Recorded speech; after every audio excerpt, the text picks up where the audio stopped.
20,000 രൂപ പ്രൈസ് റേഞ്ചിൽ വരുന്ന one of the best camera ഫോണാണിത്. ക്യാമറയുടെ ഈ ഒരു മൊഡ്യൂൾ കാണുമ്പോൾ ഇത് ഏത് കമ്പനിയാണെന്നാണ് നിങ്ങൾ ഗസ് ചെയ്യുന്നത്? സംശയമൊന്നുമില്ല, റിയൽമി ആണ്.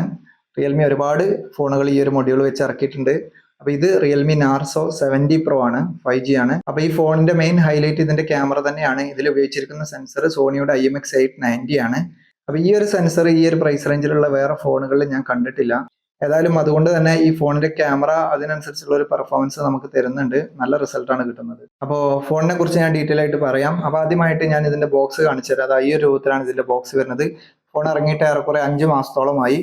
അപ്പോൾ ബോക്സിന്റെ ഉള്ളിൽ നമുക്ക് ഈ ഫോണിന്റെ കൂടെ ഒരു ട്രാൻസ്പെറന്റ് കവർ വരുന്നുണ്ട്. പിന്നെ അതുപോലെ സിം ഇജക്റ്റിംഗ് ടൂള്. പിന്നെ നമുക്ക് ഇതിന്റെ കൂടെ ഒരു ചാർജർ റിയൽമി തന്നിട്ടുണ്ട്. 67 വാട്ട്സിന്റെ സൂപ്പർ വൂക്ക് ചാർജറാണ് നമുക്ക് ഇവിടെ വന്നിട്ടുള്ളത്. പിന്നെ type A to type C cable. അപ്പോൾ ചാർജർ റിയൽമി ബോക്സിൽ തന്നിട്ടുണ്ട്. വളരെ നല്ല കാര്യമാണ്. അപ്പോൾ ഏതാണെങ്കിലും ഇങ്ങനെയാണ് ബോക്സിലുള്ള കാര്യങ്ങൾ വരുന്നത്. ഇനി ഫോണിന്റെ ബിൽഡ് ആൻഡ് ഡിസൈനിനെ കുറിച്ച് പറയുകയാണെങ്കിൽ നമുക്കിവിടെ മെറ്റൽ ഫ്രെയിം വന്നിട്ടുണ്ട്. വളരെ നല്ല കാര്യമാണ് ഈ ഒരു പ്രൈസ് റേഞ്ചിൽ മെറ്റൽ ഫ്രെയിം കിട്ടിയത്. പിന്നെ നമുക്കിവിടെ ബാക്കിൽ ഗ്ലാസ് ഫിനിഷ് ആണ് വരുന്നത്. ഇതിന്റെ 2 ടൈപ്പ് കളറായിട്ടാണ് ഇതിന്റെ ഈ ഒരു ഫിനിഷിങ് വന്നിട്ടുള്ളത്. മുകളിൽ ഒരു ഗ്ലോസി ഫിനിഷും താഴെ ഒരു മാറ്റ് ഫിനിഷും. അപ്പൊ ഇവിടെ ഈ മുകൾ ഭാഗത്ത് നമുക്ക് നമ്മുടെ ഫിംഗർ പ്രിന്റ് സ്മഡ്ജസ് ഒക്കെ പതിയും. ഇവിടെ ആ ഒരു പ്രശ്നമൊന്നുമില്ല. ഏതാണെങ്കിലും നല്ല ബ്യൂട്ടിഫുൾ ആയ ഒരു ഡിസൈൻ നമുക്ക് ബാക്കിൽ തന്നിട്ടുണ്ട്. അപ്പൊ ഈ ഒരു ഗ്ലാസ് ബാക്ക് ഡിസൈൻ നമുക്ക് തന്നതും ഈ ഒരു പ്രൈസ് റേഞ്ചിൽ നല്ലൊരു പ്ലസ് പോയിന്റ് തന്നെയാണ്. പിന്നെ ഈ ഫോണിന്റെ തിക്നെസ് വരുന്നത് 7.97 mm ആണ്. അപ്പോൾ ഈ ഫോണിന്റെ ഡിസൈൻ നിങ്ങൾക്ക് കാണാം, ഒരു ബോക്സി ഡിസൈൻ ആണ്. അതുകൊണ്ട് തന്നെ ആ ഒരു തിക്നെസ് അധികമല്ല.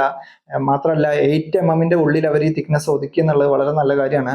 പിന്നെ ഇതിന്റെ വെയിറ്റ് വരുന്നത് 195 gram ആണ്. അപ്പൊ അതും 200 ഗ്രാമിന്റെ ഉള്ളിൽ അവർ ഒതുക്കിയിട്ടുണ്ട്. ഗ്ലാസ് ബാക്ക് ഒക്കെ വരുമ്പോൾ ശരിക്കും വെയിറ്റ് വരും. അപ്പോൾ നന്നായിട്ട് ബാലൻസ് ചെയ്തുകൊണ്ടാണ് നമുക്ക് 200 ഗ്രാമിന്റെ ഉള്ളിൽ ഈ ഒരു ഫോണിന്റെ വെയിറ്റ് വന്നിട്ടുള്ളത്. ഇനി ഫോണിന്റെ മെയിൻ ഹൈലൈറ്റ് ആയ ക്യാമറയിലേക്ക് പോവുകയാണെങ്കിൽ നമുക്ക് ഇവിടെ ഈ ഒരു മൊഡ്യൂൾ ഇവിടെ ക്യാമറ വന്നിട്ടുണ്ട്. 4 ക്യാമറ കണ്ട് നമുക്ക് ഇവിടെ കാണാനുണ്ട്. പക്ഷേ ഇതിൽ 3 ക്യാമറ സെൻസറേ ഈ ഫോണിൽ വന്നിട്ടുള്ളൂ. അപ്പോൾ ഒന്ന് ഡമ്മിയാണ്. ശരിക്കും ഈ ഒരു ഡിസൈൻ കീപ്പ് ചെയ്യാൻ വേണ്ടി റിയൽമി അതിവിടെ തന്നതാണ്. പിന്നെ മെയിൻ ക്യാമറ സെൻസർ വരുന്നത് സോണിയുടെ IMX890 എന്ന് പറയുന്ന സെൻസറാണ്. 50 മെഗാ ആണ്. പിന്നെ കൂടാതെ ഒരു അൾട്രാ വൈഡ് നമുക്ക് തന്നിട്ടുണ്ട്. അതുപോലെ തന്നെ 2 മെഗാ ഒരു മാക്രോയും തന്നിട്ടുണ്ട്.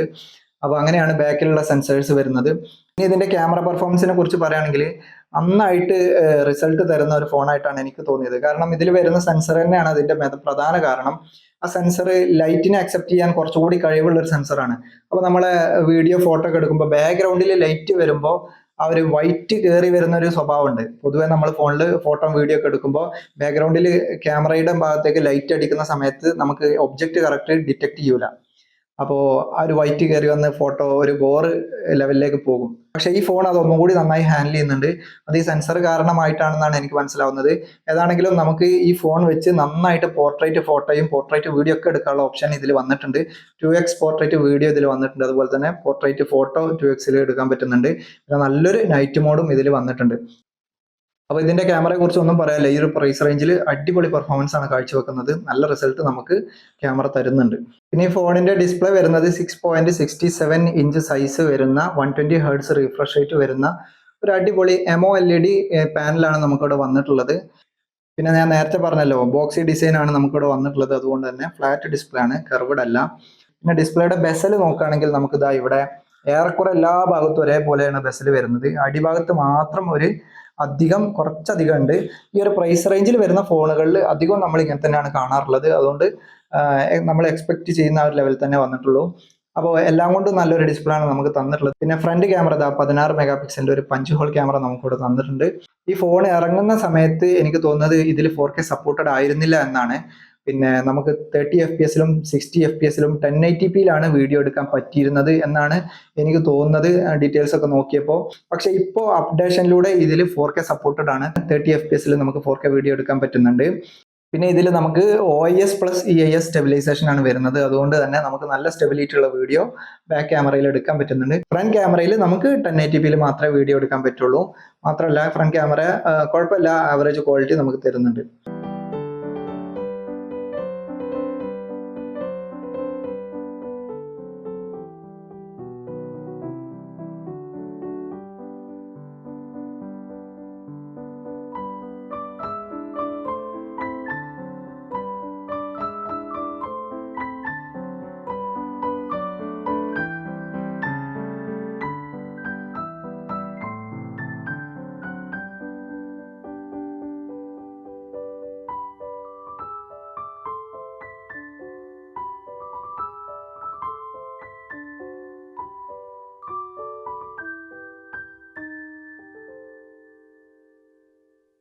ഇനി ഫോണിന്റെ മൊത്തത്തിലുള്ള കാര്യം പറയുകയാണെങ്കിൽ ഈ ഒരു മുകൾ ഭാഗത്ത് നമുക്കിവിടെ ഹെഡ്ഫോൺ ജാക്ക് വരുന്നുണ്ട്. പല ഫോണുകളിലും ഇപ്പൊ കിട്ടുന്നില്ല. അപ്പൊ അത് റിയൽമി നമുക്കിവിടെ തന്നിട്ടുണ്ട്, നല്ല കാര്യം. പിന്നെ ഡുവൽ സ്റ്റീരിയോ സ്പീക്കറിന്റെ മുകൾ വശത്തെ സ്പീക്കർ ഇവിടെ വന്നിട്ടുണ്ട്. പിന്നെ ഇവിടെ നോയിസ് ക്യാൻസലേഷൻ മൈക്ക് വന്നിട്ടുണ്ട്. പിന്നെ നമുക്ക് റൈറ്റ് സൈഡിൽ വോളിയം ബട്ടണും പവർ ബട്ടണും വന്നിട്ടുണ്ട്. പിന്നെ ബോട്ടം സൈഡിലേക്ക് പോവുകയാണെങ്കിൽ നമുക്കിവിടെ സ്പീക്കർ, ചാർജിംഗ് പോർട്ട്, പിന്നെ സിം ട്രേ ആണ് വന്നിട്ടുള്ളത്. സിമ്മിൽ നമുക്ക് 2 നാനോ സിം ഇടാം, അല്ലെങ്കിൽ ഒരു സിം കാർഡും ഒരു മൈക്രോ SD ഇടാൻ പറ്റും. ഇനി ഫോണിന്റെ കളർ വേരിയൻസിനെ കുറിച്ച് പറയുകയാണെങ്കിൽ നമുക്ക് ഈ ഒരു ഷെയ്ഡിൽ ഇപ്പൊ നമ്മുടെ കയ്യിലുള്ളത് ഈ ഒരു ഗ്രീൻ കളറാണ്.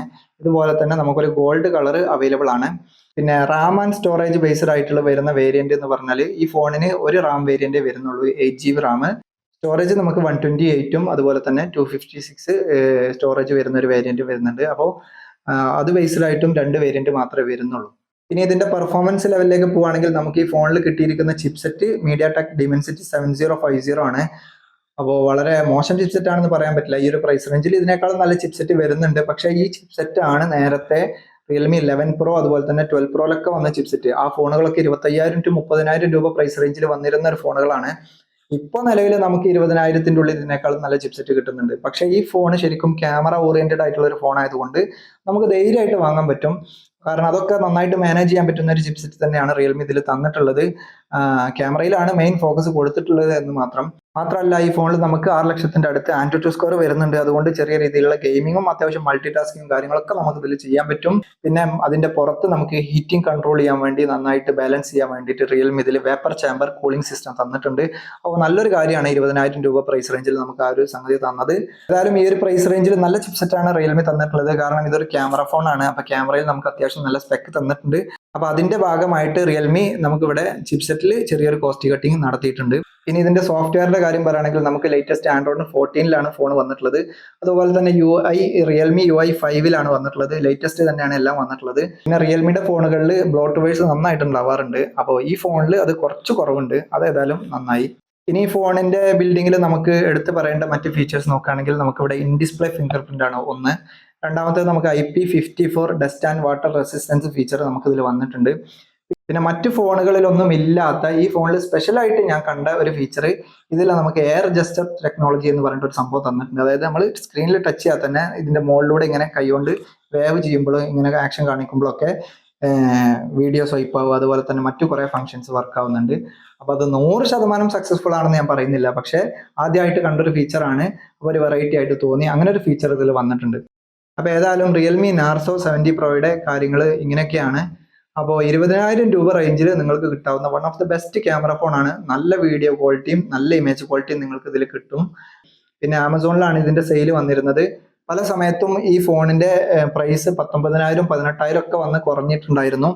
പിന്നെ നമ്മൾ ഈ ഫോൺ വാങ്ങിയത് ഇതിന്റെ ഫസ്റ്റ് സെയിൽ സമയത്താണ്. ഇത് 8GB + 256GB ആണ്. 20,000 രൂപയുടെ അടുത്ത് ഇതിന്റെ പ്രൈസ് അന്ന് വന്നിട്ടുണ്ട്. അതായത് 19,500ന്റെ മുകളിലായിട്ട് എന്തോ ഒരു ചെറിയ പൈസയാണ് ഓഫറൊക്കെ കഴിച്ച് നമുക്ക് കിട്ടിയത്. പക്ഷെ അന്ന് റിയൽമി ഇതിന്റെ കൂടെ നമുക്കൊരു ഇയർബഡ്സ് ഫ്രീ ആയിട്ട് തന്നിരുന്നു. റിയൽമി T300 എന്ന് പറയുന്ന, എന്തായാലും ഒരു 1,700-800 രൂപ റേഞ്ച് വരുന്ന ഒരു ഇയർബഡ്സ് ആണ് നമുക്ക് അന്ന് ഇതിന്റെ കൂടെ കിട്ടിയത്. അപ്പോൾ മാക്സിമം നിങ്ങൾ വാങ്ങാൻ ശ്രമിക്കുമ്പോൾ കിട്ടുന്ന ഓഫറൊക്കെ മാക്സിമം യൂട്ടിലൈസ് ചെയ്യാൻ ശ്രമിക്കുക. അപ്പോൾ ഏതാണെങ്കിലും നമുക്ക് അടുത്ത വീഡിയോയിൽ വീണ്ടും കാണാം.